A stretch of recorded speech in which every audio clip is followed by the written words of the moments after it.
अभी के वक्त में ऐसे आर्टिकल्स दुनिया भर में पब्लिश हो रहे हैं कि यूएस का ड्रोन ना क्रैश हो चुका है और ये क्रैश हुआ रशियन फाइटर जेट के हिट करने के बाद, जो कि ब्लैक सी के ऊपर उड़ रहा था और रशियन फाइटर जेट ने इसको हिट किया और ये सीधा जाके ब्लैक सी में जा गिरा। तो इसको लेके दुनिया भर में पूरी बहस हो रही है। रशिया कुछ और कह रहा है, यूएस कुछ और कह रहा है। तो इस वीडियो में हम इस यूएस के ड्रोन क्रैश के बारे में डिस्कस करेंगे कि यूएस के ड्रोन क्रैश होने के कारण क्या थे, ये ब्लैक सी के ऊपर क्या कर रहा था और रशिया का यहाँ पे क्या कहना है। तो इस वीडियो को लास्ट तक जरूर देखें।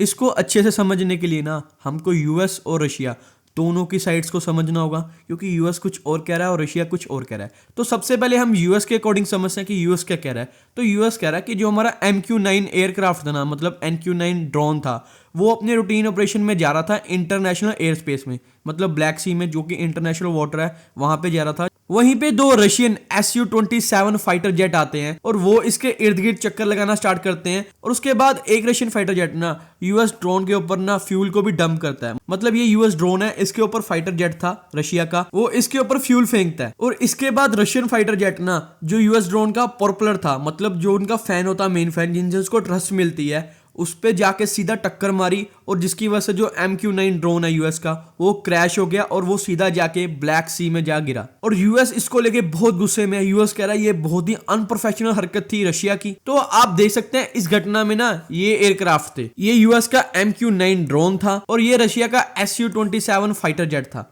तो आगे बढ़ने से पहले ना थोड़ा सा MQ-9 ड्रोन के बारे में जान ले। MQ-9 ड्रोन रीपर ना ये यूएस एयरफोर्स यूज करती है मेन इंटेलिजेंस के लिए, सर्विलेंस के लिए, सर्च ऑपरेशंस के लिए, और कभी कभी इसको स्ट्राइक के लिए भी यूज किया जाता है। क्योंकि आप देख सकते हैं कि इस तरह से ये मिसाइल्स हिट करती है, तो इसलिए इसको स्ट्राइक्स के लिए भी यूज किया सकता है। तो ये मल्टीपर्पज ड्रोन है और जो इसकी कॉस्ट बताई जा रही है ना वो $30 मिलियन बताई जा रही है। तो आप अंदाजा लगा सकते हैं कि ये ड्रोन कितना ज्यादा महंगा और कितना ज्यादा एडवांस था। और रशिया के फाइटर जेट ने इसको टक्कर मार के गिरा दिया और खत्म कर दिया। लेकिन यहाँ पे रशिया का कुछ और ही कहना है। रशिया का कहना है कि हम यूएस ड्रोन क्रैश के लिए ना बिल्कुल भी रिस्पॉन्सिबल नहीं है। रशियन डिफेंस मिनिस्ट्री ने कहा कि जो यूएस का ड्रोन था वो ब्लैक सी के ऊपर फ्लाई कर रहा था। जब Russian fighter jet US drone के नजदीक गया ना, तो यूएस ड्रोन ना बहुत ही अजीब से कट मारने लगा, जिसकी वजह से उसका जो बैलेंस खराब हुआ और वो सीधा जाके क्रैश कर गया ब्लैक सी में। तो रशिया की तरफ से ना ये क्लियर कर दिया गया कि यूएस ड्रोन ब्लैक सी के ऊपर तो फ्लाई कर रहा था, लेकिन वो क्रीमिया के बहुत ही नजदीक था और वो क्रीमिया में एंटर कर सकता था।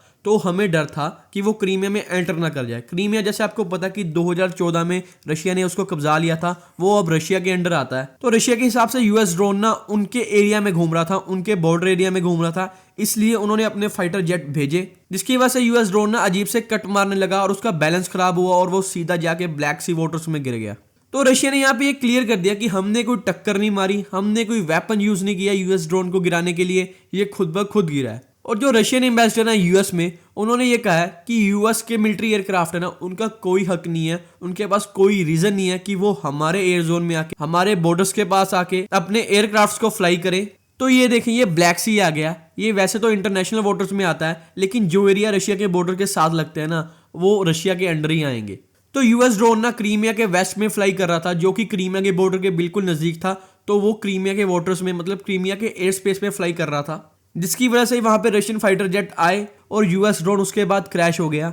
लेकिन यहाँ पे यूएसए का कहना है कि रशियन फाइटर जेट ने ना जिस तरीके से उनके ड्रोन को क्रैश किया, मतलब जैसे उन्होंने आके उसके नजदीक कट मारे हैं, उन पे जो फ्यूल है उसको डंप किया है, वो सेम ऐसा ही है जैसे किसी मिसाइल से हिट करके ड्रोन को गिराया हो। और दूसरी तरफ रशिया भी ये वार्न कर रहा है कि यूएस का कोई भी एयरक्राफ्ट ना हमारे एयर स्पेस के इर्द गिर्द भी नजर नहीं आना चाहिए, क्योंकि रशिया यूक्रेन वॉर के चलते ना दुनिया भर के सैंक्शंस लगे थे रशिया पे। और रशिया ना अब कह रहा है कि ये जो फाइट है ये किसी लैंड के लिए नहीं है, हम ये जो फाइट कर रहे हैं ना ये हमारी एग्जिस्टेंस के लिए कर रहे हैं। तो अब चाहे यूएस हो कोई भी हो, हमसे दूर रहे, वरना वो अच्छा नहीं होगा। और यहाँ पे यूएस क्या रिएक्ट कर रहा है? यूएस कह रहा है कि इस इंसिडेंट से ना ये मत समझ लेना कि जो हमारे मिशन है हम उनको करना बंद कर देंगे। और अगर इस इंसिडेंट से रशिया हमको मैसेज दे के ना इंटरनेशनल एयर स्पेस में फ्लाई करने से, ऑपरेट करने में रोकना चाहता है, उसमें रशिया बिल्कुल ही फेल हो गया है, क्योंकि वो हमको इंटरनेशनल एयर स्पेस में ना फ्लाई करने से बिल्कुल नहीं रोक सकता। क्योंकि ये जो इंटरनेशनल एयर स्पेस है, इंटरनेशनल वाटर है, ये किसी भी एक कंट्री को बिलोंग नहीं करता। तो दुनिया भर में ये टेंशन का माहौल बना हुआ है कि रशिया और यूएस के ना इस एयरक्राफ्ट फ्लाइट से मिसकैलकुलेशन ना हो जाए। मिसकैलकुलेशन कैसे? जैसे एक कंट्री अगर एग्रेशन दिखा रही है, तो अगर दूसरी कंट्री ने भी वहां पे एग्रेशन दिखाया, तो यहाँ पे बहुत बड़ी मिसकैलकुलेशन हो सकती है और उसका अंजाम है वो आगे जाके बहुत ही बुरा हो सकता है। जैसे मान लो अभी यूएस का ड्रोन गिरा है और आगे चल के यूएस ने रशिया के किसी फाइटर जेट को टारगेट कर दिया, उसको हिट कर दिया, उसको गिरा दिया, तो इसको लेके बहुत ही ज्यादा मिसकैलकुलेशन हो सकती है, बहुत ही आगे तक ये बात बढ़ सकती है। तो हम भी यहाँ पे यही चाहते हैं कि ये जो मसला है ये जल्दी से जल्दी सॉल्व हो जाए और रशिया यूक्रेन वॉर जल्दी से जल्दी खत्म हो जाए ताकि पीस मेंटेन रहे। तो फ्रेंड्स ये थी आज की वीडियो। आई होप आपको ये वीडियो अच्छी एंड इन्फॉर्मेटिव लगी होगी। अगर आपको ये वीडियो अच्छी लगी हमारे चैनल को सब्सक्राइब करें, वीडियो को लाइक एंड शेयर करें एंड थैंक्स फॉर वॉचिंग।